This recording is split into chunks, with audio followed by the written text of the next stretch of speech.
السلام علیکم ورحمۃ اللہ وبرکاتہ۔ حج پر جانے والے تمام حاجیان کرام کے لیے کچھ وصیتیں ہیں۔ پہلی وصیت، پہلی تاکید، پہلی نصیحت یہ ہے، اللہ تعالیٰ کے لیے عبادت کو خالص کرے۔ اللہ تعالیٰ کے لیے عبادت کو خالص کرنا اس کی قبولیت کے شرط میں سے ہے، تبھی عبادت قبول ہوتی ہے۔ اس طرح کے کہ آپ کے اور میرے تمام اعمال، چاہے وہ نماز ہو، دعا ہو، طواف ہو، سعی ہو، اور اس کے علاوہ جتنے بھی کام ہیں، اللہ کے راہ میں مال خرچ کرنا ہو، یہ سارے کے سارے ریا اور نمود سے پاک ہوں، اس میں دکھاوا ہرگز نہ ہو۔ خاص کر آج کے زمانے میں جس میں حج اور عمرہ ایسا ہے کہ لوگوں کا دھیان طواف سے، عبادتوں سے ہٹ کر تصویریں لینے، سیلفی لینے تک محدود ہو جاتا ہے۔ اللہ تمام حاجیوں سے میری گزارش ہے کہ ریا و نمود سے دور رہیں اور جتنا ہو سکے کوشش کریں کہ آپ کا یہ حج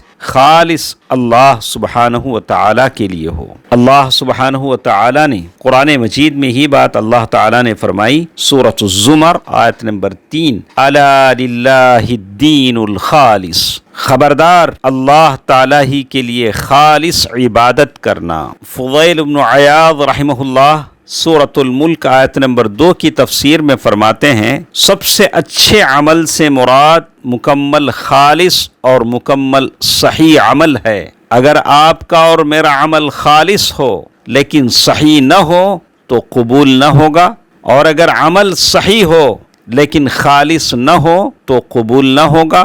عمل تب قبول ہوگا جب خالص بھی ہو، اللہ کے لیے کیا جائے، اور صحیح بھی ہو، اور خالص سے مراد صرف اور صرف اللہ کے لیے ہونے والا عمل ہے، اور صحیح اور ثواب اور درست عمل وہ ہے جو رسول اللہ صلی اللہ علیہ وسلم کی سنت کے مطابق ہو۔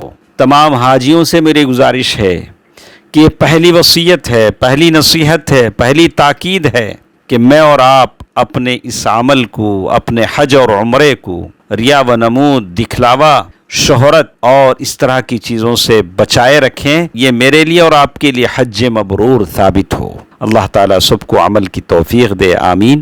والسلام علیکم ورحمۃ اللہ وبرکاتہ۔